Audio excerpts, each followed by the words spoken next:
Welcome back, crew. So, the standout feature of this car is an interesting one because you look at the car from the outside and it's a beautiful car.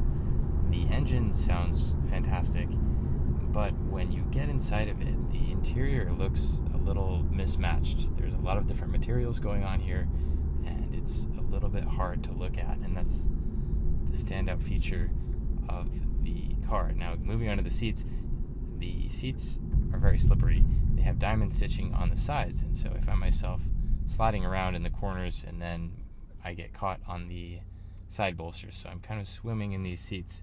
Moving on to the road noise, very quiet, very nice to drive on the highway, very nice cruiser for that, and the engine is fantastic when you step on it, and I was told this was equipped with an aftermarket exhaust from Infiniti, and so that's why you can hear that growl when we get on the gas.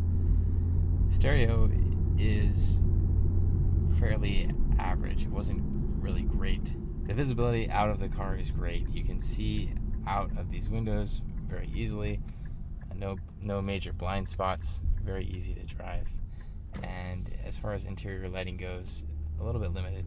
There's no ambient lighting setting in here. And then you have these two screens that sort of clash with each other. The native user interface on the top, it looks pretty awful, honestly. Once you put the Apple CarPlay on, it almost cleans up this interior and it makes it much better. Anyways, that is all I have for you on the Q50. Thank you all for watching, and I look forward to seeing you again next time.